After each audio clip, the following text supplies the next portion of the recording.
நம்ம நாட்டு ரெசிபியெல்லாம் செஞ்சு போர் அடிக்கும்போது இந்த அரேபியன் டிஷ்ஷை ட்ரை பண்ணி பாருங்கள். ரொம்பவே சிம்பிள் அண்ட் சூப்பராகவும் இருக்கும். குழந்தைங்களும் ரொம்பவே விரும்பி சாப்பிடுவாங்க. ரொம்ப காரம் இல்லாமல் நல்லா மைல்டாக இருக்கும். இதை லஞ்சுக்கு பேக் பண்ணோம் அப்படின்னா ரொம்பவே சூப்பராக இருக்கும். இப்போது 2 ஸ்பூன் நெய் சேர்த்துட்டு பட்டை, கிராம்பு, ஏலக்காய், 4 பெரிய சைஸ் வெங்காயம், பெரிய வெங்காயத்தையும் சேர்த்துட்டு இது கூட ஜீரகம் 1 ஸ்பூன் தாளிக்கிறதுக்கு சேர்த்துக்கோங்க. கேரட் இந்த மாதிரி துருவிட்டு சேர்த்துக்கோங்க. கேரட்டும் வெங்காயம் நல்லா பொன்னிறமாக வதங்கிடணும்.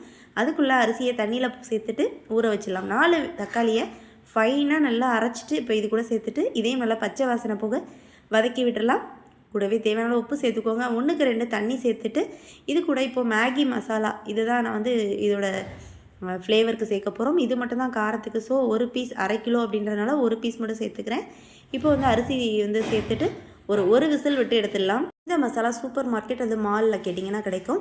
இதோட சைடிஷ்க்கு 4 தக்காளி, ஒரு பச்சை மிளகாய், 4 பல் பூண்டு, உப்பு சேர்த்து நல்லா அரைச்சிட்டு இதை ஒரு பாத்திரத்தில் சேர்த்துடலாம். ரொம்பவே சிம்பிளான இந்த ஒரு சைடிஷ் ரொம்ப நல்லாயிருக்கும். இதோட தொட்டு சாப்பிடும்போது ஒரு விசிலுக்கு பிறகு ஓப்பன் பண்ணி பார்த்தோம் அப்படின்னா ரொம்பவே சிம்பிள் அண்ட் சூப்பரான நம்மளோட அரேபியன் மந்தி ரைஸ் கேரட் வச்சு வெஜ்ஜில் ரொம்ப சிம்பிளாக ரெடி ஆகிடுச்சு. இதே மந்தியிலே சிக்கன், மட்டன் வச்சும் ட்ரை பண்ணலாம்.